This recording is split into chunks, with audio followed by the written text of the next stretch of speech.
Oke, selamat sahabat semuanya. Terima kasih kita puji Tuhan kita boleh bertemu kembali di Zoom meeting ini bersama-sama pada malam ini dengan acara PGSSI dengan narasumber Pendeta Dr. Jonathan Kuntaraf. Kita udah nggak sabar lagi mau mendengarkan pelajaran pada malam hari ini dan marilah kita buka acara kita pada malam hari ini dengan doa dan di sini saya lihat karena Pak Wim tadi rajin, nomor satu saya mohon kesediaan Pak Wim, Itali please Oke. buka dalam doa. Pak Wim boleh buka kameranya? Oke. Oke, selamat malam, selamat hari Sabat buat saudara semua. Mari kita tunduk kepala dan berdoa. Bapa kami yang bertakhta di sorga, Allah kami Tuhan yang Maha Kuasa, di malam hari Sabat yang indah dan diberkati ini, kami datang menghampiri di Kau seraya menaikkan puji dan syukur atas betapa besar kasih setia Tuhan bagi kami. Terima kasih Tuhan boleh menyertai, melindungi, dan memberkati kami sepanjang 6 hari dalam kesibukan kami. Tibalah kami di hari Sabat dengan penuh sukacita. Bahkan kami dapat mempersiapkan diri lagi untuk mempelajari firman Tuhan melalui diskusi pelajaran sekolah Sabat yang akan dipandu oleh Bu Peggy dan juga Pendeta Kuntaraf sebagai narasumber. Biarlah Tuhan berikan hikmat dan kuasa sorga. Roh Kudus-Mu kiranya bekerja di hati masing-masing kami, sehingga pelajaran yang kami terima di malam ini bermanfaat bagi kami. Selebihnya kami dapat membagi di dalam kelas-kelas sekolah Sabat, diskusi sekolah Sabat pada besok hari di hari Sabat yang suci. Tuhan menyertai kami semua yang sudah hadir, walaupun melalui online. Biarlah kami semua diberkati. Sehat-sehatkan kami ya Tuhan dan kuatkan kami semua. Terpujilah nama-Mu Tuhan di sorga Allah yang Maha Kuasa. Inilah doa sembahyang kami, ampuni kami dari dosa dan salah. Kami sudah berdoa dalam nama Tuhan Yesus, Juru Selamat kami. Amin. Amin. Amin. Terima kasih Pak Terima Wim. kasih Bu Peggy. Ya, baik.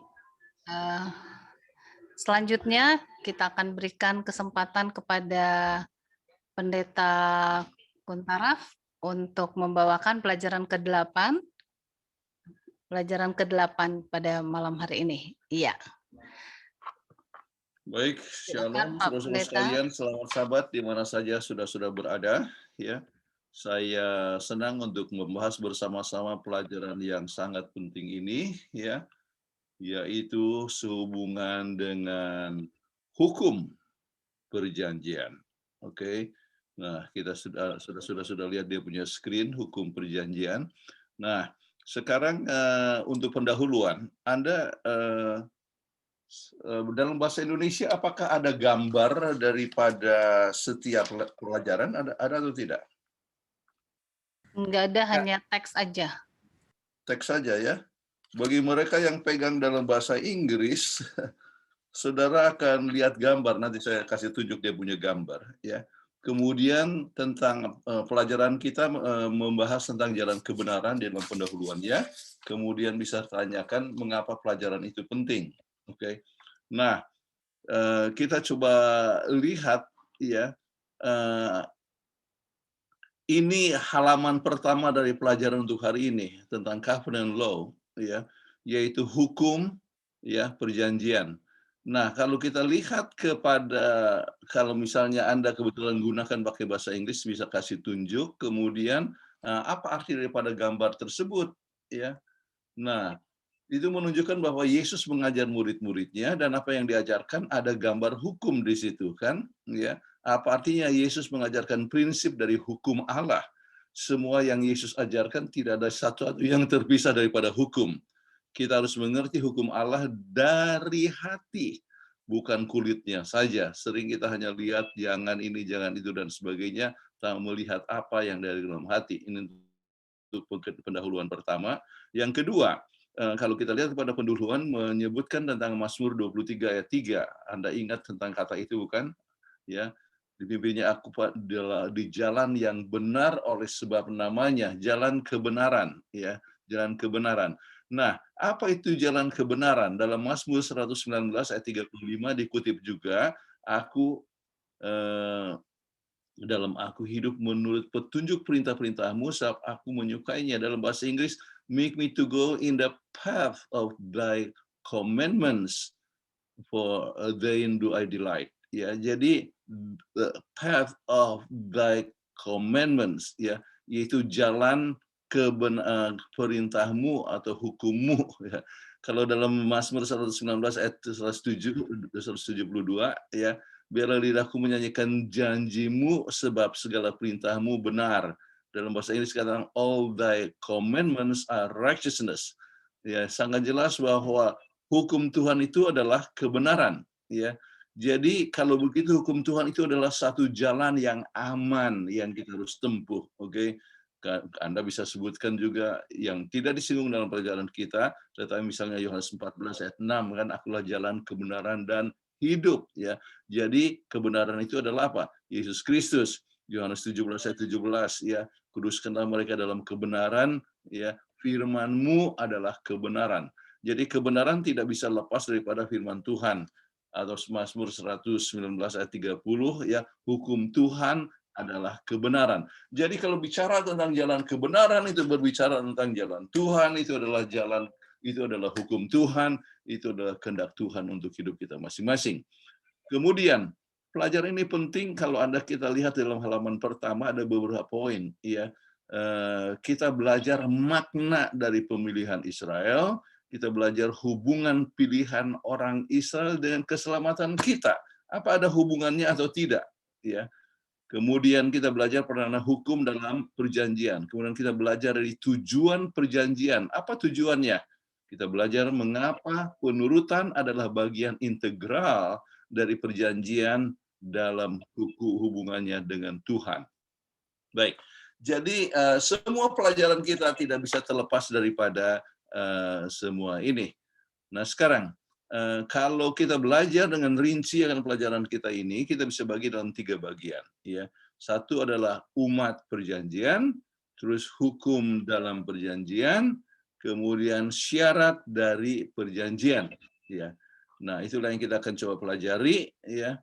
Baik, apa yang dapat kita pelajari daripada ayat hafalan? Ya. Siapa yang baca, Ibu Peggy? Joy dan Irma. Joy. Oke, Joy boleh tolong baca. Ulangan 7 ayat 9. Sebab itu haruslah kau ketahui bahwa Tuhan Allahmu, dialah Allah, Allah yang setia, yang memegang perjanjian dan kasih setianya terhadap orang yang kasih kepadanya, dan berpegang pada perintahnya sampai kepada beribu-ribu keturunan kamu kepadaku. Oke, jadi Anda bisa kupas langsung ayat ini, ya. Kita lihat apa? Allah-Mu dialah Allah yang setia. Kemudian apa? Pegang perjanjian dan Dia adalah yang kasih dan apa namanya? Dia berpegang pada perintahnya bukan hanya sementara tapi ke ribu keturunan kamu kepadaku. Oke. Jadi ya, jadi membahas kesetiaan kasih Allah dan hukum Tuhan. Hukum Tuhan diberikan sebab kasih dan kesetiaannya, ya. Jadi kenapa Tuhan kasih hukum? Ya, bukan untuk membatasi kita, oleh sebab Dia kasih sama kita. Hukum Tuhan diberikan kebaikan kita sendiri, ya. Jadi dikatakan sampai tunjukkan kesetiaan sampai beribu-ribu keturunan. Luar biasa, beribu-ribu keturunan. Ya, dan banyak penelitian yang menunjukkan bahwa orang tua yang rohani ya membawa kepada anak, cucu dan sebagainya yang diberkati, ya. Jadi saya ingat bahas waktu di kelas ini kira-kira hampir 50 tahun yang lalu itu di Filipina, ya. Seorang bertanya bagaimana dengan janji Tuhan kepada orang Israel. Kenapa orang-orang Israel itu orang-orang yang banyak pintar-pintar? Masih ada berkat Tuhan. Ya. Jadi mereka yang menurut akan hukum-hukum Tuhan itu mempunyai banyak berkat-berkatnya. Salah satu adalah kepintaran dan itu termasuk oleh sebab hukum kesehatan. Kalau orang ikuti hukum kesehatan maka dia lebih cerdas. Nah, itu yang dijelaskan oleh Dr. Wallenkampf yang pernah menjadi direktur daripada Biblical Research Institute. Kemudian salah satu poin juga, salah satu bangsa yang terbesar yang bertahan sampai ribuan tahun adalah orang-orang Tionghoa. Orang-orang Tionghoa. Dan salah satu yang apa yang menyebabkan itu bertahan ribuan tahun, salah satu yang diajarkan adalah hormat kepada orang tua. Jadi dengan Tuhan akan memberikan berkat sampai kepada turun temurun, ya. Itu kita bisa lihat bangsa yang bertahan lama. Banyak bangsa-bangsa itu sudah pada lenyap. Oke, baik. Kita coba lihat umat perjanjian. Nah, sekarang kita bahas mengapa Tuhan memilih keturunan Abraham sebagai umatnya yang istimewa. Apakah sebab ini? Oke. Coba Irma, Ulangan 7 ayat 7 dan 8. Bukan karena lebih banyak jumlahmu dari bangsa manapun juga, maka hati Tuhan terpikat olehmu dan memilih kamu. Bukankah kamu ini yang paling kecil dari segala bangsa? Tetapi karena Tuhan mengasihi kamu dan memegang sumpahnya yang telah diikrarkannya kepada nenek moyangmu, maka Tuhan telah membawa kamu keluar dengan tangan yang kuat dan menebus engkau dari rumah perbudakan, dari tangan Firaun raja Mesir. Oke. Jadi apakah oleh sebab mereka besar? Oh, bukan, ya. Jadi kita coba lihat di sini, ya, bukan sebab bangsa yang besar, justru mereka bangsa kecil. Bukan sebab terhormat, justru mereka adalah bangsa budak. Bukan sebab kebaikan mereka atau usaha mereka, sebab mereka banyak melanggar. Bukan sebab bangsa yang patut dihormati, sebab secara politik lemah, secara tentara tidak bersenjata dan tidak terlatih. Secara budaya tidak istimewa. Mereka tidak ada keistimewaan. Allah memilih mereka sebab kasih karunia. Ya. Sementara kita mempelajari hukum Allah, jangan pernah lupa kasih karunia Allah adalah dasar daripada perjanjian Tuhan. Ya. Allah memenuhi perjanjian kepada Abraham, ya, dan ini adalah usaha kasih karunia-Nya Tuhan memilih mereka. Baik, kemudian kita coba kepada faktor yang positif. Kenapa mereka itu dipilih? Oke, Joy, mulai dari Keluaran 19 ayat yang ke-6, ya, kemudian Yesaya 56 ayat 6 dan 7. Keluaran 19 ayat 6, kamu akan menjadi bagiku kerajaan imam dan bangsa yang kudus. Inilah semuanya firman yang harus kau katakan kepada orang Israel. Yesaya 56 ayat 6 dan 7. Dan orang-orang asing yang menggabungkan diri kepada Tuhan untuk melayani Dia, untuk mengasihi nama Tuhan dan untuk menjadi hamba-hambanya, semuanya yang memelihara hari Sabat dan tidak menajiskannya, dan yang berpegang kepada perjanjianku, mereka akan kubawa ke gunungku yang kudus dan akan kuberi kesukaan di rumah doaku. Aku akan berkenan kepada korban-korban bakaran dan korban-korban sembelihan mereka yang dipersembahkan di atas mezbahku, sebab rumahku akan disebut rumah doa bagi segala bangsa. Oke. Nah, apa sebabnya mereka pilih? Oh, kita coba lihat lagi satu ayat yang lain, yang ketiga, yaitu Yesaya 60 ayat 1 sampai 3. Yesaya 60 ayat 1 sampai 3, bangkitlah menjadi teranglah, sebab terangmu datang dan kemuliaan Tuhan terbit atasmu. Sebab sesungguhnya kegelapan menutupi bumi dan kekelaman menutupi bangsa-bangsa. Tetapi terang Tuhan terbit atasmu dan kemuliaannya menjadi nyata atasmu. Bangsa-bangsa berduyun-duyun datang kepada terangmu, dan raja-raja kepada cahaya terbit bagimu. Oke. Nah, dari 3 ayat ini, ya, kita bisa lihat bagaimana Tuhan, kenapa mereka itu dipilih, ya. Jadi pemilihan daripada mereka itu, ini apa yang terjadi? Ya. Oke, dari 3 itu supaya mereka itu menjadi terang, ya. Mereka itu menjadi kerajaan imam. Artinya mereka itu Tuhan pilih bukan oleh sebab kudus, tetapi supaya mereka itu kudus, ya.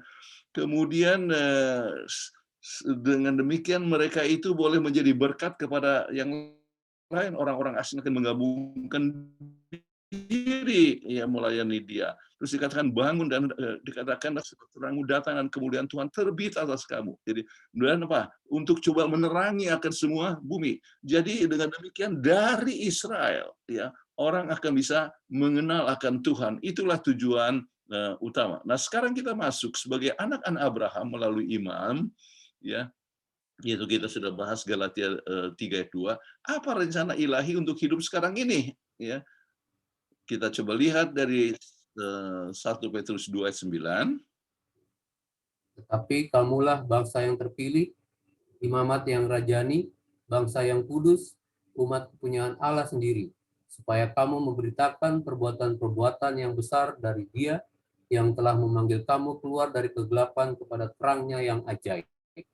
Nah, sekarang kita mengambil tempat daripada Israel jasmani, ya, Israel rohani, untuk menjadi terang, keluar dari kegelapan kepada terang yang ajaib, dan kita bisa mengabarkan apa? Perbuatan-perbuatan yang besar dari Dia. Nah, kita lihat kembali beberapa ayat yang lain di sini, ya. Kita coba lihat dari Yeremia 31 ayat 33 dan 34. Dan tidak usah lagi orang mengajar sesamanya atau mengajar saudaranya dengan mengatakan, kenalah Tuhan, sebab mereka semua besar kecil akan mengenal aku. Demikianlah firman Tuhan, sebab aku akan mengampuni kesalahan mereka dan tidak lagi mengingat dosa mereka. Tetapi beginilah perjanjian yang kuadakan dengan kaum Israel sesudah itu. Demikianlah firman Tuhan, aku akan menaruh Tauratku dalam batin mereka dan menuliskannya dalam hati mereka, maka aku akan menjadi Allah mereka dan mereka akan menjadi umatku. Oke, jadi tujuan Tuhan kepada kita adalah bahwa kita sudah mempunyai hukum di dalam hati kita dan melalui kehidupan kita bisa menyampaikan firman Tuhan. Oke, ini salah satu ayat yang lain ya. Dalam Ibrani 10 ayat 16 sampai 17. Joy. Sebab setelah Ia berfirman, inilah perjanjian yang akan kuadakan dengan mereka sesudah waktu itu. Ia berfirman pula, aku akan menaruh hukumku di dalam hati mereka dan menuliskannya dalam akal budi mereka. Dan aku tidak lagi mengingat dosa-dosa dan kesalahan mereka. Oke, ya.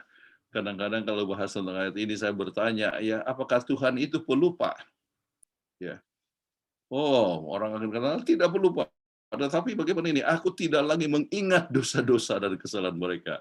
Ya, jadi Tuhan apa? Melupakan semua kesalahan kita. Bukan sebab Dia lupa, tetapi sebab kasih-Nya Dia lihat semua yang dapat potensi yang ada pada kita. Jadi kita harus belajar dari Israel. Mereka dipanggil untuk menjadi saksi, ya. Umat Tuhan juga dipanggil untuk jadi saksi. Kita jangan gagal seperti orang Israel. Metode evangelisasi Israel adalah apa? Artinya centripetal. Ya, orang datang ya, kemudian mereka bisa melihat kepada kehebatan daripada Tuhan ya, dan mereka akan pergi ke negara-negara mereka untuk mengabarkan, dan ini betul terjadi. Misalnya Ratu Sheba ya, pergi melihat akan melihat akan Raja Salomo, kemudian kembali ya, kemudian dia menjadikan orang mengenal akan Tuhan ya. Kemudian metode evangelisasi kita go, sentrifugal, tetapi juga come, kita menjadi saksi dari hidup kita ya. Banyak orang yang hanya mau coba tidak mau pergi tapi menghidupkan. Itu baik tapi tidak cukup baik. Oke, kita harus come and go, alright. Nah, saudara-saudara sekalian, kita coba lihat kepada bagian kedua, hukum dalam perjanjian. Oke, mengapa Tuhan memberikan hukum-hukumnya dan mengharapkan mereka untuk menurut sebagai bagian dari perjanjiannya dengan mereka? Oke, kita coba lihat Ulangan 4 ayat 13 dan 14 dan juga pasal 10 ayat 12 sampai 13. Dan Ia memberitahukan kepadamu perjanjian yang diperintahkannya kepadamu untuk dilakukan, yakni ke-10 firman, dan Ia menuliskannya pada 2 loh batu.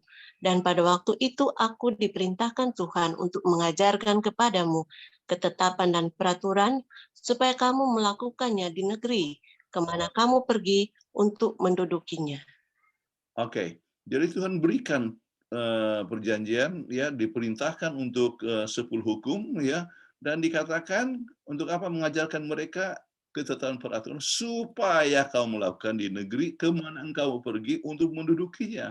Jadi dengan demikian mereka diberikan hukum itu untuk dihidupkan. Oke, nah sekarang pertanyaannya, ya, oleh sebab Allah itu benar dan kudus, apa yang dapat kita harapkan dari Dia sementara Dia memimpin perjalanan kita? Oke, kita coba ambil dari 3 ayat pertama daripada buku Mazmur 23. Tuhan adalah gembalaku, takkan kekurangan aku. Dia membaringkan aku di padang yang berumput hijau, Ia membimbing aku ke air yang tenang. Ia menyegarkan jiwaku, Ia menuntun aku di jalan yang benar oleh karena namanya. Oke, dari kita lihat bahwa sering kita sebutkan ini adalah satu hal yang berhubungan dengan masalah jasmani, tidak kekurangan apa-apa, kita dapatkan rumput yang hijau. Tetapi bukan hanya sekedar ini, kalau rumput hijau itu termasuk apa? Firman Tuhan, makanan kita haruslah satu makanan yang segar, ya. Jangan hanya apa namanya pelajaran-pelajaran yang dulu, tetapi kita harus selalu mendalami firman Tuhan, ya, belajar nubuatan, lihat kegenapannya, dan kita makin lama makin lebih yakin. Dan kita bisa kelihatan dalam ayat ketiganya, Ia menuntun aku di jalan yang benar oleh karena namanya. Ya, itu berbicara mengenai, ya, kebenaran. Oke. Nah, bagaimana Anda menanggapi kepada teman yang berkata hukum itu adalah penting, namun sekarang saya tidak perlukan akal dan kasih untuk memimpinnya. Oke, kita akan coba lihat ke sana, ya. Kemudian ini juga adalah sesuatu hal yang bagus orang untuk memberikan pendapat, ya. Apakah hukum Tuhan adalah berkat atau syarat? Anda bisa tanyakan, hukum Tuhan berkat atau syarat? Berkat. Berkat. Apakah syarat juga? Dua-dua. Berkat. Ini orang katakan ini adalah tricky question, ya. Kenapa? Sebab hukum Tuhan itu memang berkat, tetapi juga adalah syarat. Syarat untuk dapatkan berkat itu, ya. Oke, jadi itu kedua-duanya adalah benar, tetapi yang menjadi kalau misalnya hanya pegang kepada satu justru bahaya, oke. Kalau hanya syarat saja. Nah, kapan Anda menyadari bahwa hukum Tuhan itu satu berkat, bukannya beban, ya. Jadi kalau kita sudah biasa hukum Tuhan sudah ada dalam hati kita tidak rasa beban lagi untuk pelihara hari Sabat, ya. Kita penuh dengan sukacita, ya. Untuk ikuti hukum kesehatan memang sudah menjadi sebagian daripada hidup kita. Oke, hukum Tuhan yang mana yang kita sangat butuhkan untuk yang bermasalah sekarang ini? Oke, untuk masalah yang sekarang ini, hukum yang mana yang kita sangat butuhkan? Kita coba lihat Matius 22 ayat 37 sampai 39. Jawab Yesus kepadanya, kasihilah Tuhan Allahmu dengan segenap hatimu, dan dengan segenap jiwamu, dan dengan segenap akal budimu. Itulah hukum yang terutama dan yang pertama. Dan hukum yang kedua, yang sama dengan itu, ialah kasihilah sesamamu manusia seperti dirimu sendiri. Oke, kita ingat bahwa ini adalah dasar daripada semua tulisan nabi-nabi dan sebagainya. Kasih pada Allah, kasih pada semua manusia. Kita selalu menekankan kalau kasih pada Allah kita akan turut 4 hukum yang pertama, kasih kepada semua manusia kita akan turut 6 hukum yang berikut. Ya, tetapi dasar segala sesuatu haruslah dengan kasih. Coba kalau Anda bisa kutip, ya saya tidak berikan di pelajaran ini, tetapi Anda bisa lihat di dalam pelajaran sekolah Sabat Anda pada hari Jumat, ya, itu kutipan dari SDA Bible Commentary volume 5 halaman 484, ya, dikatakan there must first be love in the heart.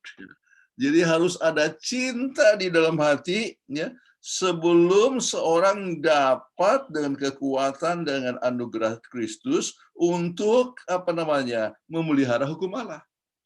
Jadi tidak bisa orang itu bisa menurut hukum Allah kecuali dia mempunyai akan kasih, ya. Ya, itu luar biasa. Obedience without love is impossible, and it is worthless, ya. Jadi penurutan tanpa kasih itu adalah tidak mungkin, ya, dan ya tidak bernilai, Ya. Jadi kita harus mempunyai apa kasih, ya. Dan inilah dasar daripada segala hukum. Baik. Nah sekarang apakah persamaan dari ayat-ayat ini, ya? Kita coba lihat, kita masuk kepada syarat daripada perjanjian. Ini bagian ketiga di pelajaran ini. Kita akan berikan 3 ayat di sini, artinya 3 kelompok kita sebutkan. Oke. Kejadian 27 ayat 4-5. Aku akan membuat banyak keturunanmu seperti bintang di langit. Aku akan memberikan kepada keturunanmu seluruh negeri ini, dan oleh keturunanmu semua bangsa di bumi akan mendapat berkat. Karena Abraham telah mendengarkan firman-Ku dan memelihara kewajibannya kepadaku, yaitu segala perintah, ketetapan, dan hukum-Ku. Oke, kita bisa bicara bahwa Abraham telah memelihara kewajiban, perintah, ketetapan, dan hukum-Ku. Ya. Ini bisa merupakan suatu jawaban juga kepada banyak orang yang kadang-kadang berhadapan dengan kelompok yang katakan, wah hari Sabat itu hanya untuk orang Yahudi. Iya, ya Yahudi diberikan di Sinai dan tidak ada hukum Tuhan sebelum Sinai. Anda bisa gunakan Kejadian 27 ayat 45, itu Abraham kan bukan orang Yahudi, ya, bukan orang Israel, dia adalah keturunan, artinya nenek moyang, ya, daripada orang Israel. Dia sudah mengikuti akan hukum Tuhan. Kalau gitu ada suatu hukum yang tidak tertulis, ya. Jadi walaupun kita kadang-kadang gunakan Kejadian 2 ayat 1-3 tentang soal Sabat, orang kata, oh ya itu hanya untuk Tuhan, ya. Nah, ayat ini menolong kita untuk menjawab akan pertanyaan tersebut. Baik, sekarang kita coba lihat Keluaran 19 ayat 5. Jadi sekarang jika kamu sungguh-sungguh mendengarkan firman-Ku dan berpegang pada perjanjian-Ku, maka kamu akan menjadi harta kesayangan-Ku sendiri dari antara segala bangsa, sebab Akulah yang mempunyai seluruh Seluruh bumi. seluruh bumi. Oke, jadi kembali sini adalah mendengar dan berpegang pada perjanjianku. Oke, nah sekarang ke bagian ketiga, kita coba lihat dari Imamat 26 ayat 3-8. Jadi cukup panjang, tetapi kita mau dengar juga bersama-sama. Kalau kamu hidup menurut ketetapanku dan tetap berpegang kepada perintahku serta melakukannya, maka aku akan memberi kamu hujan pada masanya, sehingga tanah itu memberi hasilnya dan pohon-pohonan di ladangmu akan memberi buahnya. Lamanya musim mengirik bagimu akan sampai kepada musim memetik buah anggur, dan lamanya musim memetik buah anggur akan sampai kepada musim menabur. Kamu akan makan makananmu sampai kenyang, dan diam di negerimu dengan tentram. Bisa teruskan. Dan aku akan memberi damai sejahtera di dalam negeri itu, sehingga kamu akan berbaring dengan tidak dikejutkan oleh apapun. Aku akan melenyapkan binatang buas dari negeri itu, dan pedang tidak akan melintas di negerimu. Kamu akan mengejar musuhmu, dan mereka akan tewas di hadapanmu oleh pedang. 5 orang dari antaramu akan mengejar 100, dan 100 orang dari antaramu akan mengejar 100, dan semua musuhmu akan tewas di hadapanmu oleh pedang. Oke, jadi saudara-saudara rundingkan dengan anggota kelas ini. Apa persamaan daripada ayat-ayat ini yang kita sudah baca? Ternyata persamaan yang sangat penting adalah jikalau kita mendengar bahwa dan memelihara hukum Tuhan, Tuhan akan memberkati kita. Ya, jadi beberapa poin penting di sini. Tuhan mempunyai inisiatif untuk buat perjanjian. Setiap perjanjian diberikan sebab apa? Kasih karunia Tuhan. Setiap perjanjian selalu ada bagian yang dibuat oleh penerima perjanjian. Oke, jadi ada 4 perjanjian yang kita bisa lihat di sini. Misalnya perjanjian dengan Adam dan Hawa. Apa janjinya? Ya, itu kedatangan juru selamat, bukan? Dalam Kejadian 3-15. Dan apa bagian dari Adam dan Hawa? Mereka harus percaya, setia bahwa korban lambang untuk Yesus. Oke. Kemudian perjanjian dengan Nuh, ya. Kita tahu mereka dijanjikan untuk selamat, ya. Bagaimana caranya? Mereka harus bangun bahtera, ya, dan masuk ke dalamnya, ya. Itu perjanjian dengan Nuh. Bagaimana perjanjian dengan Abraham, ya? Ada janji, ada 3 janjinya apa? Janji tanah, janji semua bangsa akan menjadi berkat, itu adalah melalui juru selamat, dan bangsa yang besar, ya. Dan syaratnya apa? Percaya menurut hukum Tuhan. Mereka pun harus disunat. Ya, itu untuk Abraham. Nah, sekarang perjanjian untuk Israel bukan lagi individu. Kalau tadi kan Nuh atau Abraham itu kan individu. Sekarang adalah kepada seluruh bangsa. Ya.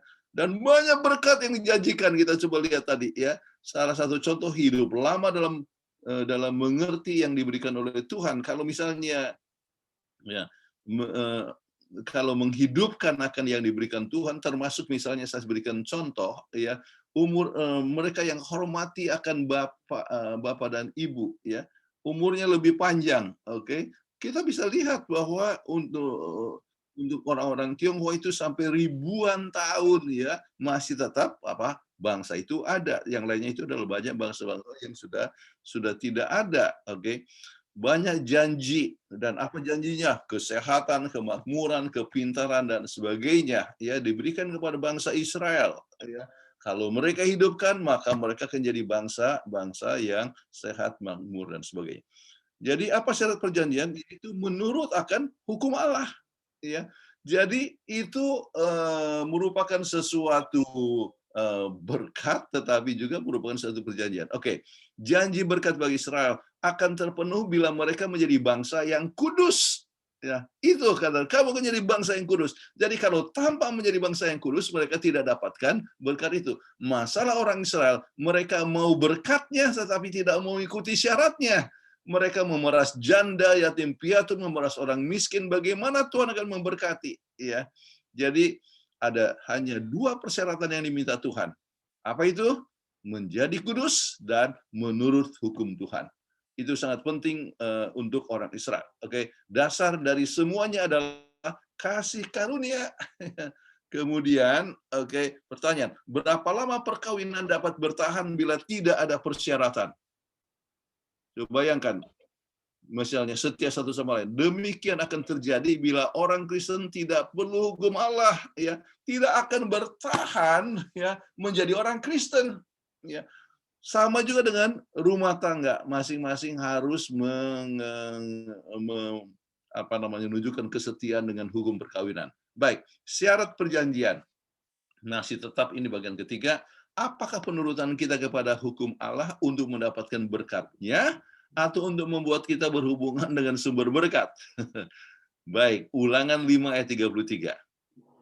Segenap jalan yang diperintahkan kepadamu oleh Tuhan Allahmu haruslah kamu jalani supaya kamu hidup dan baik keadaanmu serta lanjut umurmu di negeri yang akan kamu duduki. Oke, baik. Kalau kita mempunyai penurutan kepada Tuhan, ya, maka kita akan mendapatkan berkat ini. Ya.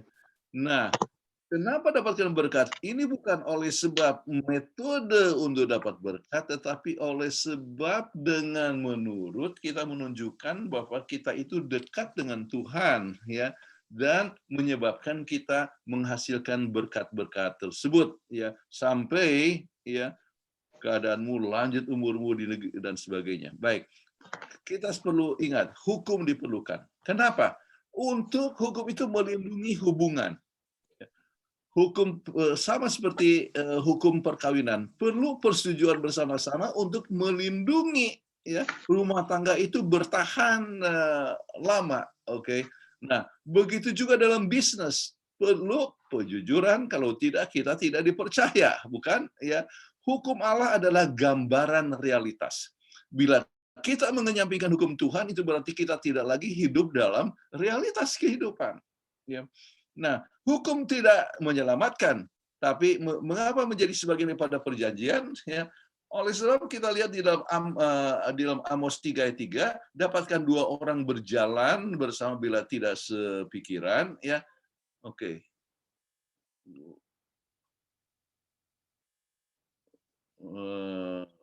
Kita perlu pemikiran Tuhan untuk dinyatakan dalam hukumannya. Jadi hukumnya. Baik, hukum Tuhan diperlukan.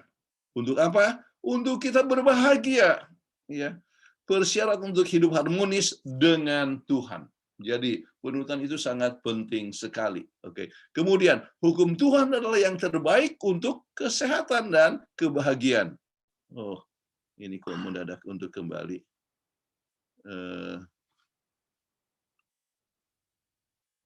Oke.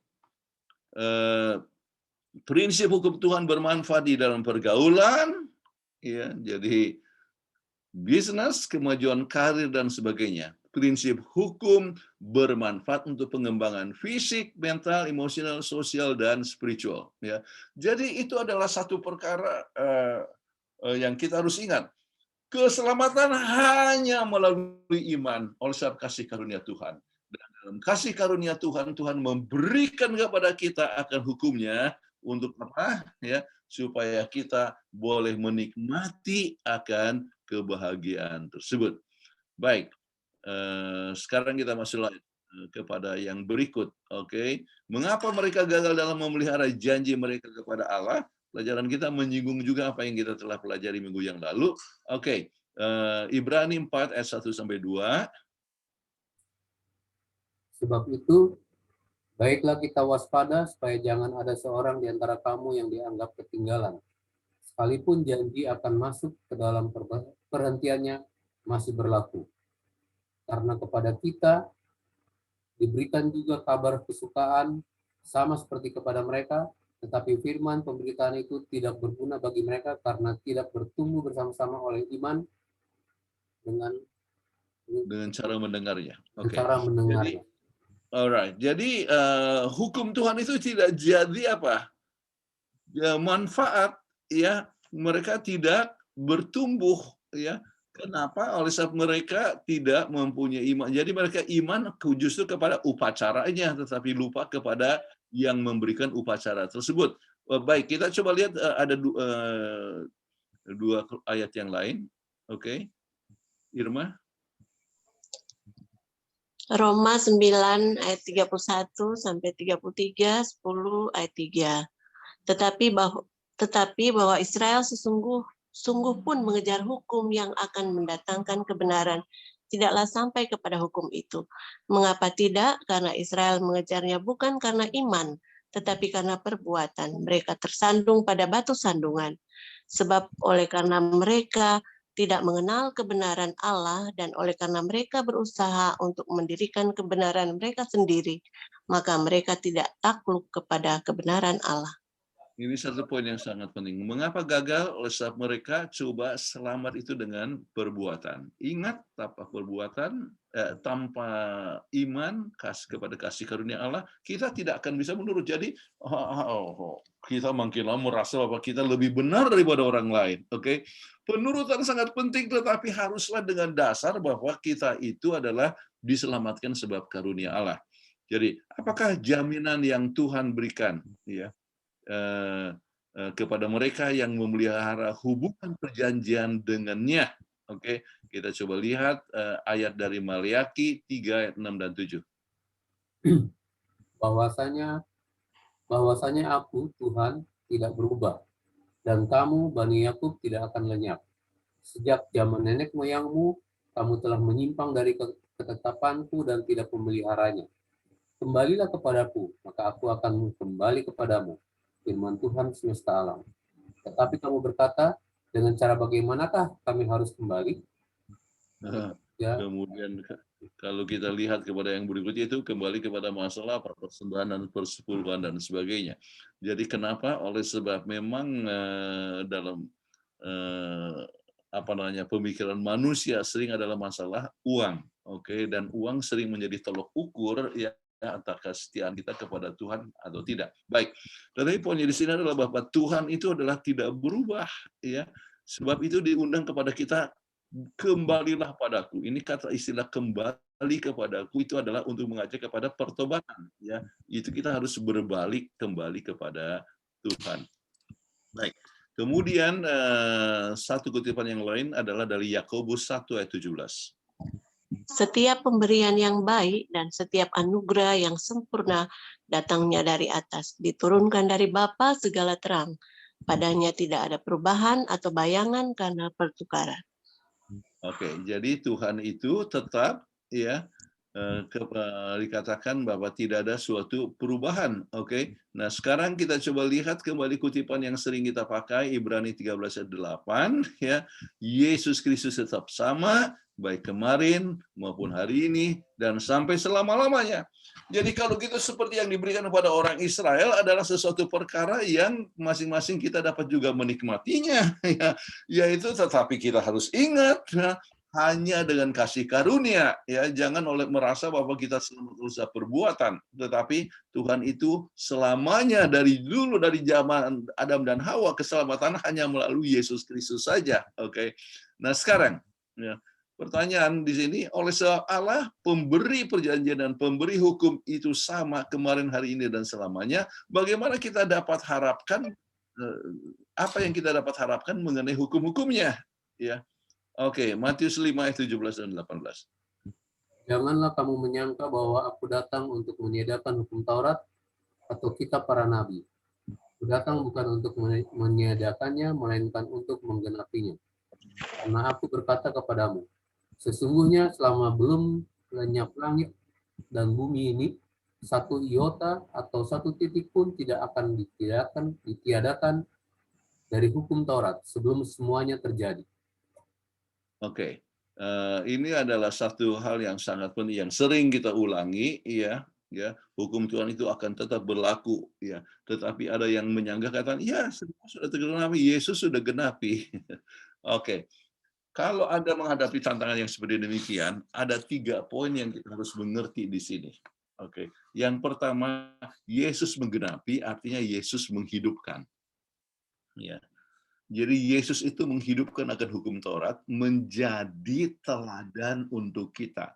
Kalau Yesus sendiri hidupkan, maka diharapkan kita itu untuk menghidupkan. Itu satu poin yang pertama. Yang kedua, ya, berbagai macam simbol-simbol yang melambangkan Yesus, ya, itulah tergenapi dalam Yesus. Artinya Yesus sudah mati, ya, dilambangkan melalui domba dan sebagainya. Itu tidak perlu lagi kita akan, ya,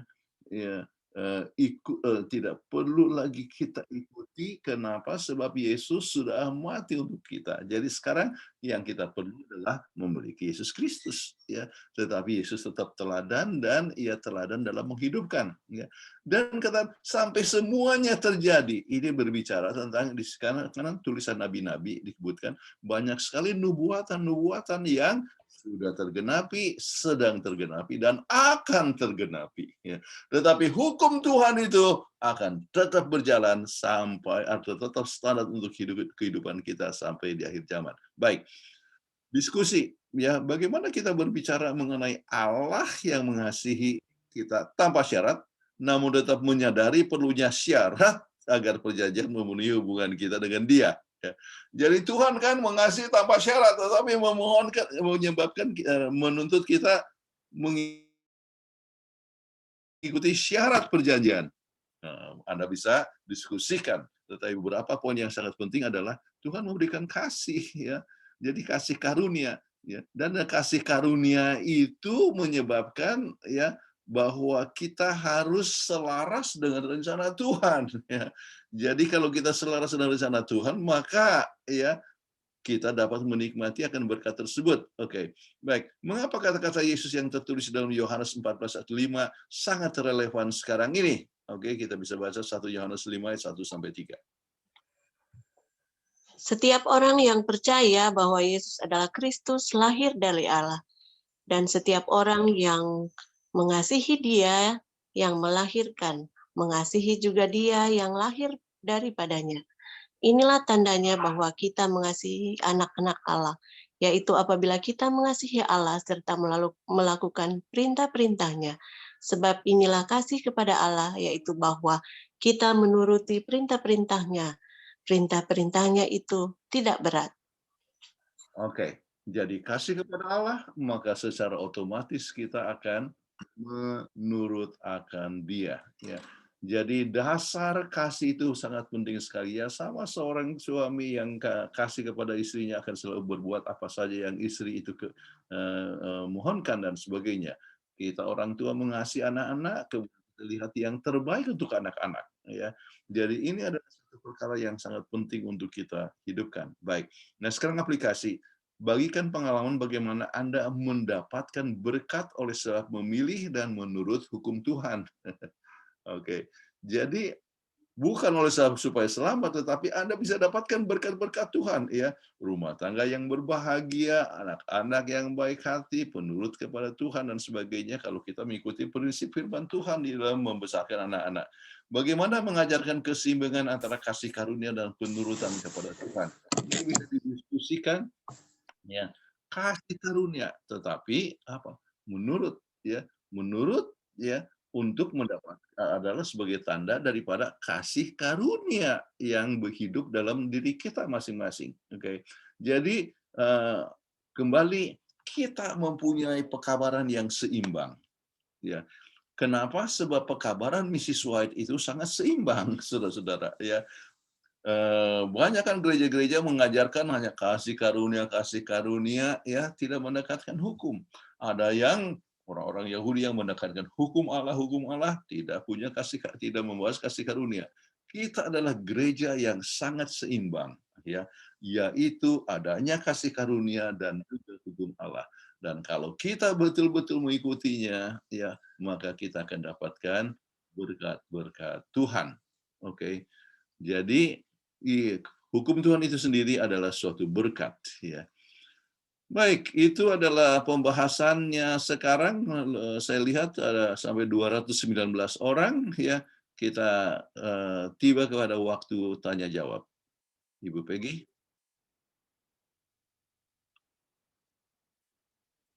Baik. Terima kasih Pendeta Kuntaraf dengan pelajaran pada malam hari ini, dan tiba pada tanya jawab, ya, kepada teman-teman di sini yang mau bertanya secara langsung boleh raise hand, dan yang mau bertanya melalui chat sudah ada 1, 2, 3, 4, 5 yang bertanya. Jadi sudah ada 5 penanya di sini. Saya akan bacakan. Oke. Sebentar ya. Oke, pertanyaan pertama. Oke, sebentar.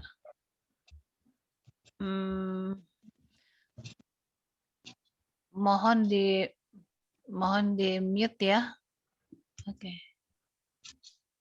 Ya.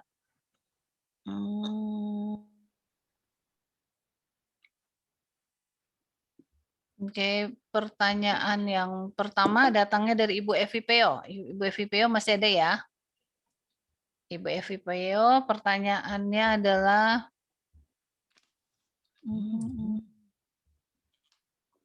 oke. Ya, bagaimana dengan saya menurut lebih besar dengan takutnya ketimbang kasih, takut akibatnya? Adakah jaminan berkat? Ini maksudnya lebih banyak takutnya ya daripada kasihnya. Boleh saya bertanya langsung? Oke, silakan. Maksudnya gini loh, selamat sahabat Ibu Peggy, selamat sahabat Pak Pendeta Kuntaraf. Ya. Saya menurut seperti kan menurut hukum, tapi mungkin kasihnya belum terlalu ya. Cuman takut, aduh kalau kita nggak menurut, ntar kita begini dan begitu. Terus dalam hal mengembalikan perpuluhan, saya mengembalikan karena saya takut kalau saya nggak diberkati. Gitu. Karena saya pernah mengalami hal yang buruk ketika saya ada menahan perpuluhan. Mungkin begitu kali ya. Terus ada yang saya tanyakan kedua ya Bu Peggy ya, yang mengenai orang menjabat sebagai sekretaris sekolah sahabat, tetapi dia tidak yakin Ellen White itu. Dan kedua, dapatkah seorang diakones, ya ini mereka mengaku ke saya, jadi saya tahu, dipilih jadi seorang diakones, tapi tidak mau mengembalikan perpuluhan. Terima kasih. Oke. Yang pertama, ya, adalah ya lebih banyak takutnya daripada kasihnya. Ya. Nah, Alkitab berbicara supaya takutlah akan Allah dan sembahkan Dia. Memang kita diajak untuk takut. Ya. Tetapi takut yang dimaksudkan itu adalah reverence, ya, mengagumi akan dia, ya, menghormati akan dia. Ya. Bukan takut, ya, seperti seorang anak yang takut kepada bapak kalau dia pegang cemeti. Ya. Atau jangan takut seperti kita dikejar anjing. Ya. Ya.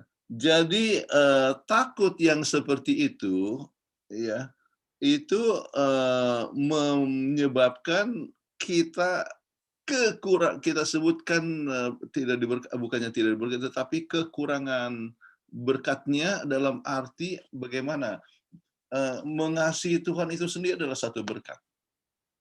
Ya.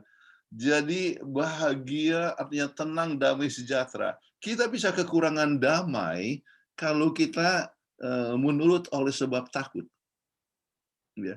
Tetapi kita perlu ya menurut itu oleh sebab mencintai akan Tuhan, ya. Wah, terima kasih ya Tuhan oleh sebab berkat-berkat Tuhan, ya, maka saya harus kembalikan kepada Tuhan persepuluhan. Jadi mengembalikan kepada Tuhan apa yang Tuhan punya juga bukan supaya kita untuk diberkati, tetapi kita percaya bahwa itu adalah seharusnya yang kita harus buat. Dan berkat itu akan Tuhan berikan kepada kita. Dan soal persepuluhan saya ingin sampaikan bahwa ya kita tidak bisa mengalahkan Tuhan dalam memberi. Apa maksudnya kita tidak bisa mengalahkan Tuhan dalam memberi? Ya, kita berikan lebih banyak berkat, kita lebih banyak kita kasih kepada Tuhan untuk pekerjaan Tuhan, Tuhan akan kasih lebih banyak lagi, lebih banyak kita kasih Tuhan akan kasih lagi. Ya. Kita tidak bisa mengalahkan Tuhan lah dalam memberi. Ya, itu poinnya yang sangat penting. Ya. Jadi jangan segan untuk memberi, ya, bukan oleh sebab kita supaya Tuhan kasih imbalan, tetapi sebab keselamatan bukan sebab perbuatan, tetapi kita akan dapatkan berkat-berkatnya oleh sebab hubungan kita yang erat dengan Tuhan. Baik, jadi tapi kembali kasih itu adalah satu perkara yang perlu dipupuk, sama seperti suami dan istri kan. Kasih itu kan berdasarkan kepercayaan, ya. Yang lebih percaya satu sama lain, maka kemudian kebaikan-kebaikannya lebih dikasih dan sebagainya. Begitu juga lebih belajar dari hal Tuhan, kita lebih bertumbuh sampai lebih bertumbuh kasih. Murid-murid Yesus waktu datang kepada Yesus itu banyak yang mengharapkan kedudukan. Ya. Tetapi sesudah datang dengan Tuhan, maka akhirnya mereka rasakan luar biasa, mereka siap mati untuk Yesus Kristus. Begitulah. Jadi kalau sekarang kadang-kadang masih takutnya masih agak besar, biarlah dipupuk kasihnya itu makin besar sampai apapun yang terjadi kita akan tetap mengasihi Tuhan. Baik. Terima kasih Pendeta untuk jawabannya. Dan berikutnya adalah pertanyaan dari Bapak Edi Lukas. Pak Edi Lukas, masih sama-sama kita? Karena ini panjang nih. Ya, Pak Edi Lukas masih bersama-sama? Ya, ya. Masih ya? Oke, baik Pak Edi.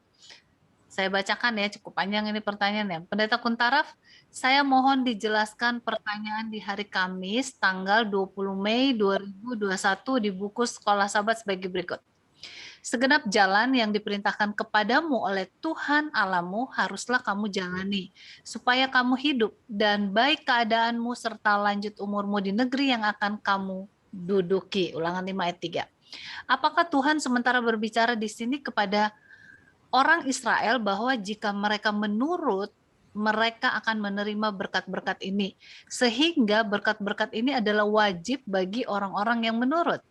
Ataukah dia dalam kurung Tuhan sedang berkata, jika kamu menurut, berkat-berkat ini adalah hasil karena penurutan yang membuka jalan bagiku, membawa berkat-berkat kepadamu? Apakah perbedaan kedua ide tersebut? Mohon diberikan beberapa contoh agar mudah diilustrasikan keterangan tersebut. Salam. Wah, hebat juga ini Pak Edi nih. Oke. Kutipan ayat ini adalah sangat penting dan kita harus mengetahui bahwa orang Israel baru saja keluar dari negeri Mesir. Ya. Jadi oleh sebab mereka baru keluar dari negeri Mesir, mereka adalah bangsa budak. Ya. Maka sering hukum Tuhan itu diberikan itu, ya, misalnya banyak yang bersifat negatif. Ya. Misalnya jangan kamu membunuh, jangan kamu mencuri dan sebagainya. Ya. Kemudian salah satu tanda yang lain adalah bahwa mereka itu diberikan bahwa kalau menurut kamu akan mendapatkan berkat-berkat ini. Oke. Jadi perlu diingatkan kepada mereka, kamu akan dapat berkat jikalau kamu menurut. Ya. Nah sekarang, ya, kalau seandainya kita adalah seorang yang mengasihi akan Tuhan, ya, sebenarnya, ya, tujuan daripada penurutan itu adalah apa? Memelihara, mengakui akan kebesaran Tuhan, ya, mengakui akan kasih Tuhan, ya, maka kita akan apa? Mempunyai sesuatu sukacita untuk menurut. Dan kalau menurut, maka kita itu akan mendapatkan berkat-berkat ini. Ya. Jadi ini adalah sesuatu perkara yang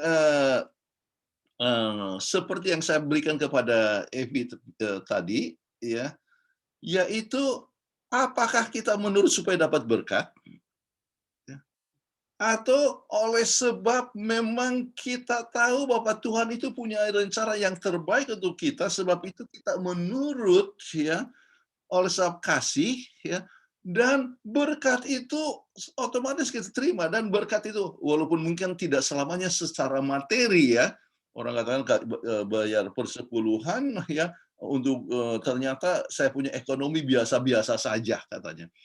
Tetapi berkat Tuhan itu bisa mendapatkan banyak perkara yang lain, yaitu misalnya sifat yang tidak mementingkan diri, mempunyai damai sejahtera, kemudian kita mempunyai kelimpahan berkat yang lain, kesehatan dan sebagainya. Itu adalah banyak berkat. Atau kita dapat lebih rapi dalam soal keuangan, ya.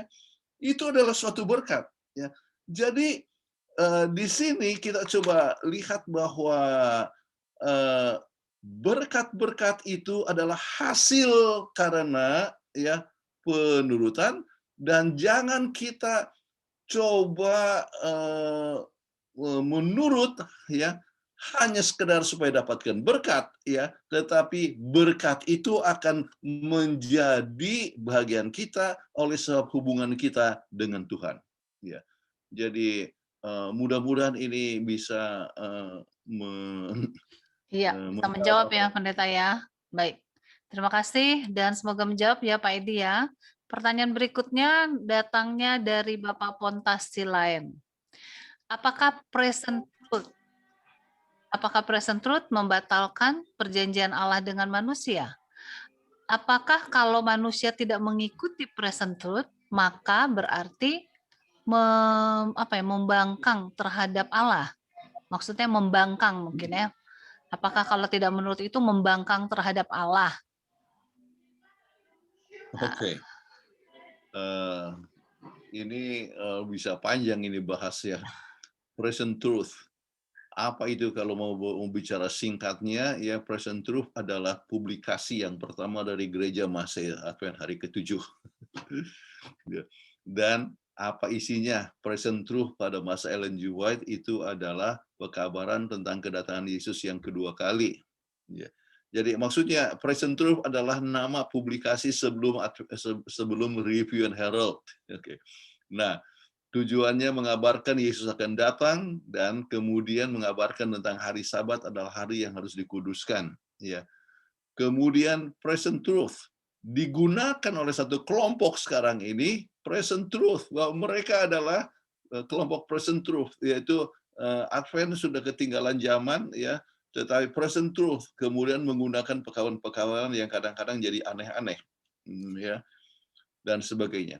Nah, pekabaran yang sangat penting dari kita sebutkanlah kebenaran, oke, adalah sesuatu yang tidak pernah bertentangan dengan, ya, terang yang sebelumnya. Itulah sebabnya kebenaran yang sebenarnya adalah harus kembali ke Taman Eden, ya. Kejadian 3 ayat 15 itu adalah disebut everlasting covenant, ya, yaitu perjanjian yang kekal tentang datangnya akan juru selamat.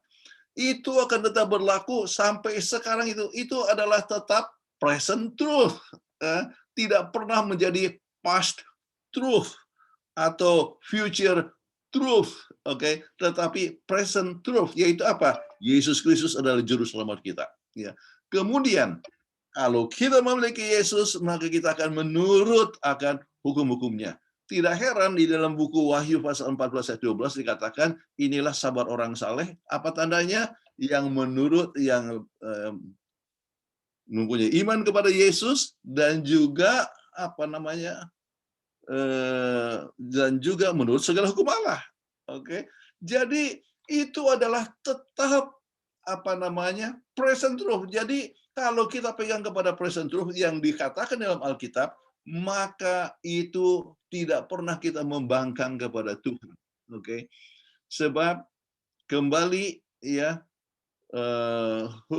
firman Tuhan tidak bisa bertentangan dengan hukum, atau tidak pernah bertentangan dengan hukum sebelumnya atau perintah sebelumnya.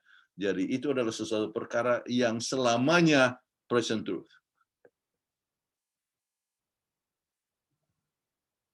Baik, terima kasih Pendeta Kuntaraf. Selanjutnya saya akan panggilkan yang tadi raise hand, Bapak Hermon tunggu ya. Jadi takut salah. Bapak Hermon Ratu Romon. Masih ada, Pak? Shalom, selamat malam untuk selamat Sabat. Pak bisa buka videonya? Sebentar. Iya. Oke. Iya. Oke, terima kasih. Silakan, Pak. Oke, shalom untuk semua. Selamat Sabat untuk Pak Pendeta dan semua kita umat Tuhan. Ya. Nah, yang saya ingin tanyakan adalah perihal penurutan. Nah, perihal penurutan ini ada orang yang sanggup menurut, ada orang yang tidak sanggup menurut. Nah, apakah orang yang sanggup menurut itu adalah usahanya dia, atau karena ada hubungannya dengan bahwa bukan kita yang memilih mengikut Tuhan, tapi Tuhan yang memilih kita. Nah, maksud saya ke sana. Jadi bahwa penurutan kita itu bukan karena kita sendiri, tapi karena bagaimana? Nah, seperti itu. Itu pertanyaannya. Kedua, ketika Yesus sebelum naik ke surga, dia mengatakan, aku naik ke surga beruntung karena kamu akan diberikan Roh Kudus, Roh penolong, Roh penuntun, Roh yang memberikan penghiburan kepada kita. Nah, jadi dalam hal ini, bagaimana peran Roh Kudus tadi? Artinya kesanggupan kita tadi, kesanggupan untuk menurut hukum-hukum tadi. Oke, itu. Nah, itu. Kemudian mungkin pertanyaan ketiga, boleh dijawab atau boleh tidak. Kita berbicara tentang hukum. Hukum Tuhan, satu hukum Tuhan adalah jangan ada ilah lain di hadapan hadirat-Mu. Nah, saya dalam hal ini adalah saya lama di Arab, ya. Di sana langsung saja to the point bahwa di dalam pelajaran 2 Sabat yang lalu perihal Yahweh, yaitu deklarasi Tuhan menyebutkan namanya, aku adalah aku.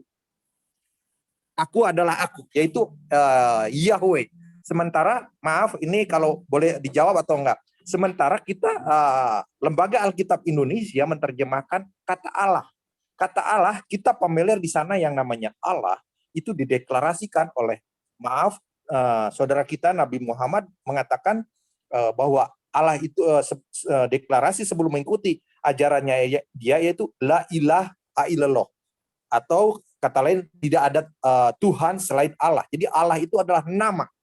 Nah, sementara kita itu menerjemahkan ilah itu menjadi Allah. Apakah itu nggak keliru? Apakah kita tidak menyembah yang namanya Allah? Sementara Allah itu bukan Tuhannya orang Israel, Tuhannya bangsa Arab.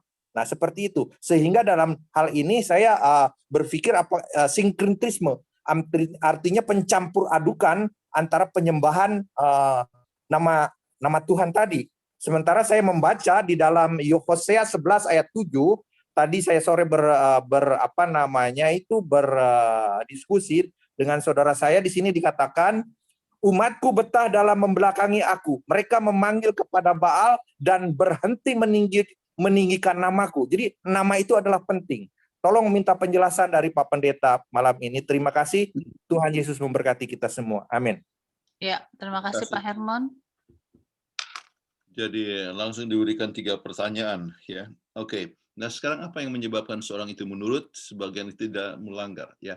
Saya sudah berikan tadi beberapa kutipan ya yang menyebabkan orang Israel itu gagal di dalam menurut. Kenapa? Oleh sebab mereka mau mencari kebenaran mereka sendiri. Oke. Itu berarti mereka oleh sebab usaha mereka, maka mereka itu akan mereka coba untuk menurut, akhirnya mereka gagal. Kemungkinan untuk menang ya, kesanggupan untuk menurut itu ya, Anda sebutkan apakah oleh panggilan Tuhan ya. Semua kita dipanggil, tetapi sedikit yang terpilih, dan di antara yang terpilih sedikit yang setia, dan orang yang setia itu adalah orang yang menurut, dan yang setia itu adalah oleh sebab setia dalam hubungan dengan Tuhan ya. Kalau kita mengambil waktu selalu dengan firman Tuhan, berdedikasi dalam doa ataupun juga di dalam firman Tuhan, maka Tuhan itu memenuhi hidup kita sehingga kita akan selalu senang untuk menurut ya. Jadi penurutan itu adalah sebab kuasa yang Tuhan berikan kepada kita. Nah, sekarang Anda masuk kepada pertanyaan soal yang kedua, yaitu Roh Kudus. Apa peranan daripada Roh Kudus? Ya, Roh Kuduslah yang berbicara kepada kita, yang memberikan kekuatan kepada kita untuk menurut ya. Roh Kudus itu juga yang memberikan kekuatan kepada kita untuk bersaksi. Roh Kuduslah yang selalu menghibur kepada kita. Roh Kudus bekerja melalui apa? Melalui firman Tuhan yang sering kita telah dengar bersama-sama. Makanya waktu saat ada pencobaan, ya, maka Roh Kudus yang berbicara kepada kita sehingga kita tidak mau jatuh kepada dalam percobaan. Jadi Roh Kudus bekerja di dalam diri kita, maka itulah yang dimaksudkan juga dengan adanya hukum Tuhan berada di hati kita. Hati kita kenapa? Sebab Roh Kudus yang berbicara di hati kita. Oke, jadi mudah-mudahan ini sudah menjawab bahwa kekuatan hanya berasal daripada Tuhan. Kegagalan sering oleh sebab kita bergantung kepada kuasa diri untuk menurut. Oke. Faktor yang ketiga, wah ini ramai kita sudah singgung kepada tempo hari. Jangan pernah lupa ya bahwa nama Allah sebetulnya juga itu adalah penggunaan daripada bahasa Aramaik ya. Elah menjadi dalam transliteration menjadi Allah ya. Itu dan Alkitab itu pun tidak semua dalam bahasa Ibrani, banyak daripada bahasa dalam buku Daniel itu pun dalam bahasa Aramaik ya. Dan bahasa Aramaik adalah bahasa yang dipakai oleh banyak orang pada masa Yesus Kristus hidup ya. Itulah sebabnya penggunaan kata elah itu adalah satu perkara yang umum. Oke, Allah. Oke. Nah, itu satu. Nah, kemudian berbicara mengenai Allah. Allah itu sendiri adalah the ya dalam bahasa Arab ya. Lah ya, the God ya, the God artinya satu-satunya Tuhan. Oke. Nah, jadi dan itu artinya adalah sesembahan ya, itu adalah suatu jabatan ya. Jadi kenapa saya katakan itu adalah satu jabatan? Apakah saya tidak tahu kalau saya pernah jelaskan di situ. Misalnya nama Laksamana. Laksamana. Apa itu jabatan atau nama pribadi? Laksamana itu adalah jabatan kan, orang yang apa namanya, jabatan seseorang yang sebagai pelaut Laksamana. Tetapi apakah mungkin dia punya cucu dia kasih nama Laksamana? Oh bisa ya. Nah, tetapi itu adalah jabatan. Nah, untuk kita harus mengerti Allah itu adalah jabatan ya. Kemudian apa namanya? Yahweh. Oke, betul kita sembah kepada Yahweh. Tapi Yahweh itu apakah ada artinya? Ya, aku ada yang aku ada, the existed one ya. Seorang yang tidak diciptakan. Ya, sekarang Anda boleh katakan Tuhan itu kan mengerti bahasa Indonesia ya. Anda akan berkata bahwa Tuhan engkaulah yang tidak diciptakan. Ya. Engkau adalah yang ada, yang tetap ada. tidak pakai nama Yahweh. Boleh atau tidak? Oh, boleh, ya. Oleh sebab Tuhan itu mengerti segala bahasa, oke. Jadi arti daripada Yahweh adalah tidak diciptakan. Engkaulah pencipta ya Tuhan. Ya. Jadi kalau Anda mau seperti orang Yahudi, silakan aja. Ya. Tetapi kalau orang Tionghoa, dia katakan Shangti, ya. Artinya Tuhan yang di atas, oke, Shangti, oke. Bisa mereka, oh boleh, ya. Jadi jangan coba kita diikat tidak boleh dengan yang lain. Pakai nama Allah, ya diterjemahkan dalam bahasa Allah. Allah itu adalah oleh sebab itu adalah berbicara tentang soal jabatan, oke, dan tidak salah. Dan kita bisa ya menyembah Tuhan, bahkan tidak ada kata Yahweh dalam Perjanjian Baru. Saya ingin sampaikan, kenapa? Ya, oleh sebab Perjanjian Baru ditulis dalam bahasa Greka, oke, tidak ada kata Yahweh itu tidak ada, oke. Jadi kita bisa menyembah berkata Bapa kami dalam surga, ya panggil, dan Yesus juga manggil Bapa kami yang di surga. Ya. Jadi soal-soal ini kita harus berhati-hati, jangan sampai kita mengalami ya salah pengertian, oke? Baik, terima kasih Pendeta. Nggak minum dulu Pendeta Kuntara? Tadi saya lupa kasih istirahat. Terima kasih. Iya, saya lupa kasih istirahat tadi. Baik. Pertanyaan selanjutnya dari Saudara Foxy Gerungan dari Bitung ya. Jika Indonesia landasan hukum atau garis miring aturan tertinggi adalah Undang-Undang Dasar 1945, maka landasan hukum garis miring aturan gereja adalah 10 hukum. Yang saya ingin tanyakan adalah apa hubungannya dengan larangan menggunakan perhiasan di gereja kita dengan 10 hukum. Wah, ini unik nih pertanyaannya. Dilarang menggunakan perhiasan ya. Oke. Apa nih Pendeta? Saya ingin katakan bahwa landasan daripada 10 hukum adalah kasih. Jadi waktu Yesus berbicara mengenai masalah ini, waktu bicara masalah hukum yang terbesar, ya, maka di dalam buku Matius 22 ayat 36 sampai 40 yang disebutkan oleh Yesus bukan 10 hukum, tetapi adalah mengasihi akan Allah lebih daripada ya segala sesuatu dengan segenap hati, jiwamu dan sebagainya. Kemudian mengasihi sama manusia seperti dirimu sendiri. Ya, itu adalah landasan daripada hukum. Ya, jadi saya lebih senang katakan bahwa dasar kalau Undang-Undang Dasar 45 adalah dasar hukum Indonesia, maka untuk kita haruslah ya kasih kepada Allah dan kasih kepada sama manusia. Nah, sekarang apa hubungannya dengan perhiasan di gereja? Ya, artinya larangan ya di gereja kita. Ya, apakah mungkin seorang jadi menyembah perhiasan daripada menyembah Tuhan? Ya.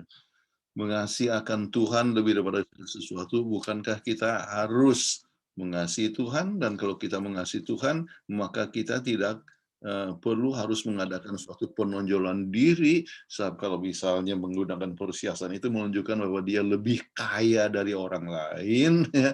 Jadi dirinya itu dapat lebih ya dihargai sebab dia punya perhiasan.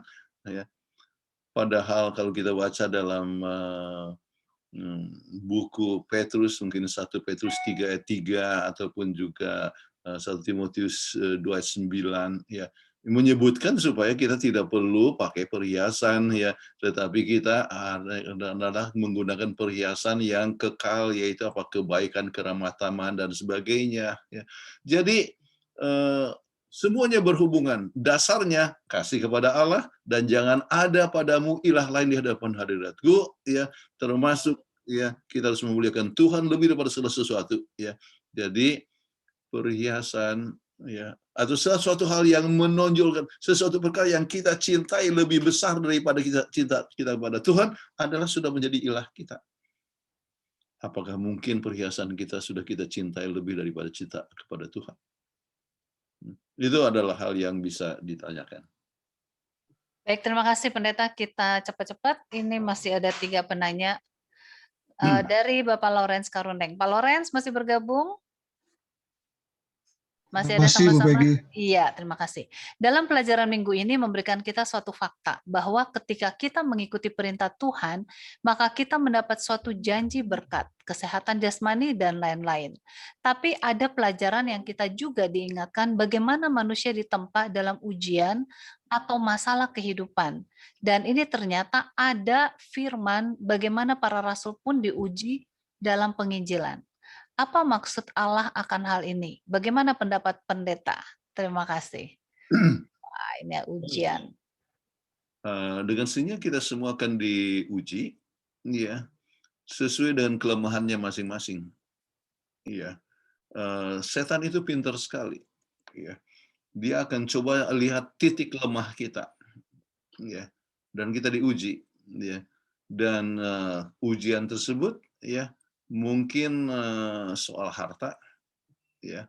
Jadi seperti Ayub, ya, dia diuji dengan 2 pencobaan yang sangat besar, yaitu kekayaan. Itu adalah satu ujian, ya. Dan dia tetap setia pada Tuhan waktu dia kaya. Langsung dia diuji dengan kesengsaraan, ya. Dan dia tetap lolos, tetap tidak pernah mengutuk Tuhan dengan dia punya dalam keadaan miskin sekalipun, ya. Jadi ini berbicara soal ujian, ya, itu tidak selamanya dengan kesengsaraan. Bisa saja orang jadi terlalu sehat, jadi tidak pernah sakit dan dia menyombongkan diri. Lihatlah, ya, ya, saya orang tidak pernah sakit. Ya. Waktu itu dia sudah dicobai dengan dia punya apa, dengan kesehatannya. Ya. Jadi ini berkat Tuhan itu bisa jadi ujian. Jadi kita harus berhati-hati supaya kita tetap setia kepada Tuhan di dalam segala perkara. Sebentar, ada satu telepon penting yang masuk, ya. Halo. Baik, sambil menunggu Pendeta Kuntaraf, saya mau mengingatkan untuk kita semua pada sahabat depan, di sini saya lihat masih banyak yang hadirnya agak terlambat karena masih dipikir mulai jam 7 malam. Jadi kita sudah mulai jam 18.30. 18.30. Jadi kita akan ketemu nanti 18.30. Baik, kita lanjutkan. Pendeta sudah terima telepon. Silakan Pendeta. Kenapa saya penting? Ini saya punya rumah ada masalah dengan AC, air condition, ya. Jadi ini yang telepon ini katakan bahwa yang mau memperbaiki AC sedang dalam perjalanan ke sini, makanya saya harus ambil itu. Kalau tidak, nanti, ya, bermasalah nanti dalam acara-acara saya bisa berkeringat. Seperti tadi saya harus suka keringat. Dan Pendeta Kuntaraf di sana belum sabat. Kalau kita sudah sabat. Jadi ya, masih belum sabat. Jadi masih bisa bisnis di sini. Baik. Pendeta sudah selesai ya. Selanjutnya saya akan bacakan pertanyaan dari Ibu Ruth Kristianingsi. Ibu Ruth masih ada bersama-sama kami ya? Masih Ya. Ibu. Terima kasih. Kepada bangsa pilihan, Allah memberikan perjanjian dan hukum. Bagaimana kita memahami antara perjanjian dan hukum? Oke. Perjanjian itu tidak bisa lepas daripada hukum. Hukum itu adalah merupakan salah satu daripada perjanjian. Itu kalau mau jawab singkat. Ya. Jadi Tuhan janji untuk apa?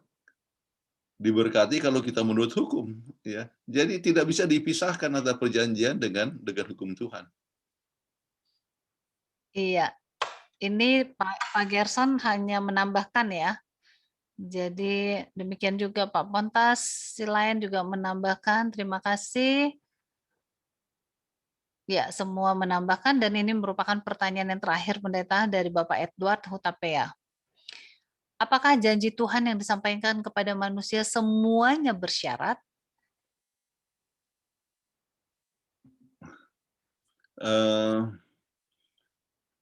Jadi sebetulnya ya cinta Tuhan itu tidak bersyarat. Kasih karunia Tuhan itu tidak bersyarat. Ya. Bukan oleh sebab kita baik, Tuhan kasih juru selamat. Bukan oleh sebab kita baik, Tuhan kita itu kasih berkat. Ya. Jadi sebetulnya kasih Tuhan itu tidak bersyarat. Ya. Tuhan panggil ya akan Abraham ya atau ke orang Israel atau Tuhan panggil kita ya oleh sebab kasih karunia, bukan oleh sebab bersyarat. Nah, kalau kita sudah menerima ya kasih karunia ya, maka diharapkan kita memenuhi akan kehendak Tuhan. Ya. Jadi ini sama seperti kita berikanlah poin yang sangat penting ya tentang pengampunan. Kalau kita membaca kepada Matius baca ya. Ya. Kalau kita membaca kepada Matius pasal 19 ya, maka kita dapatkan ya.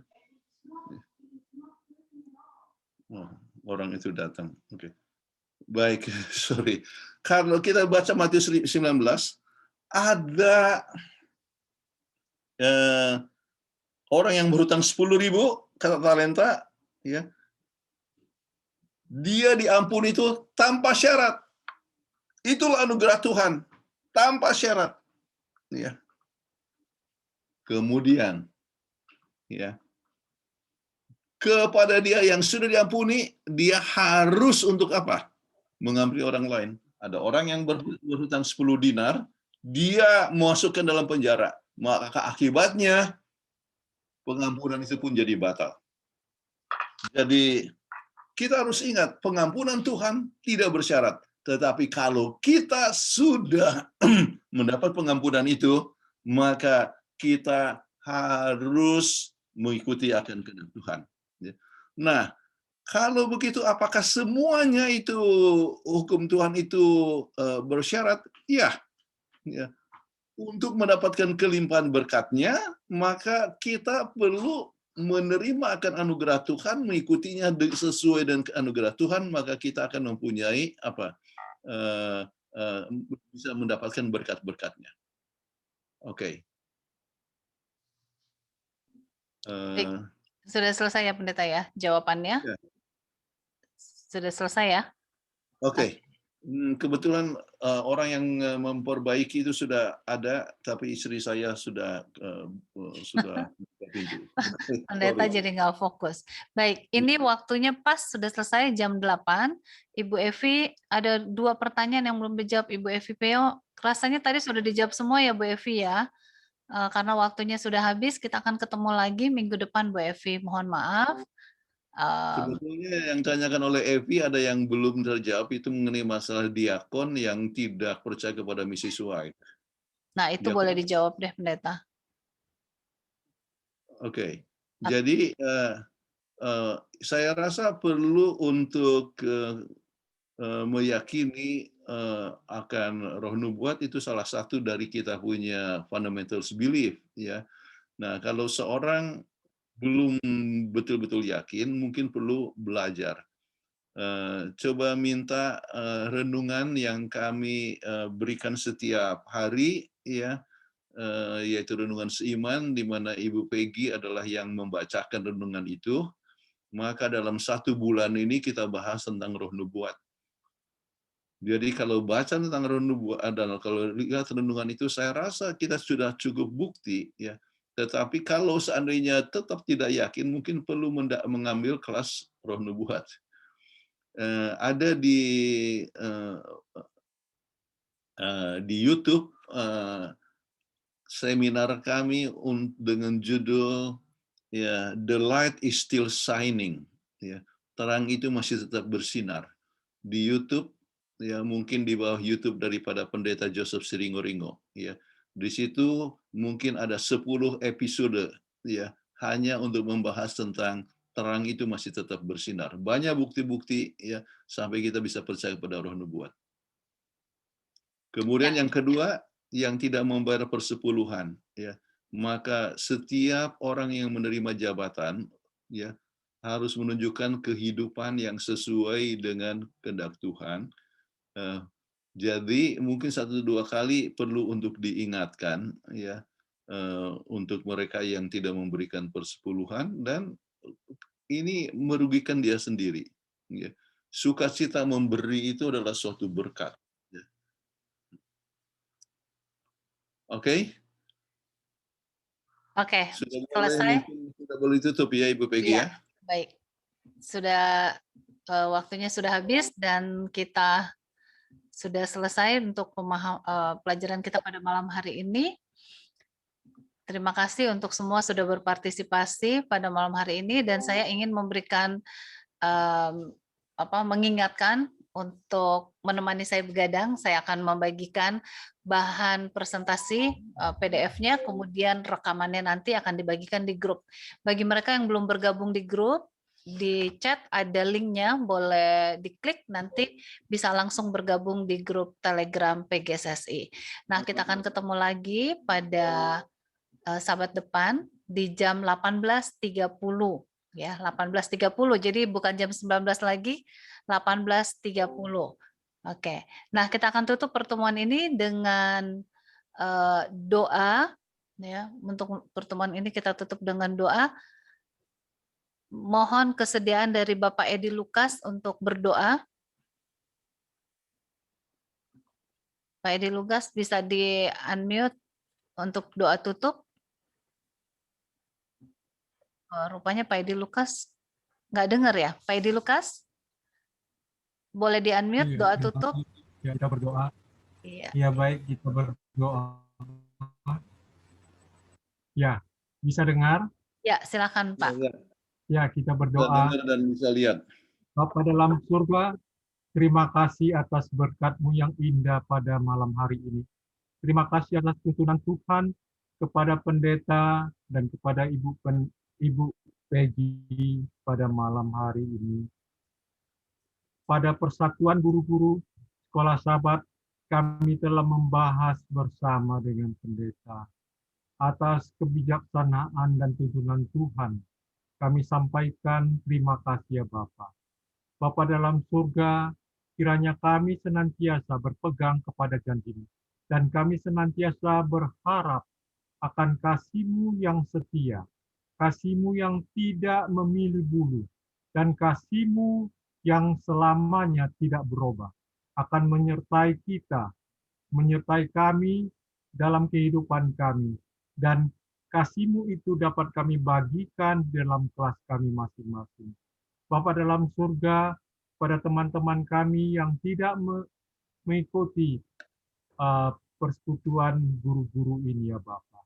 Engkau juga memberikan mereka pengertian yang sama, dan Engkau juga menuntun mereka untuk dapat bergabung, merasakan berkat Tuhan melalui pembahasan-pembahasan dan pencerahan yang telah disampaikan.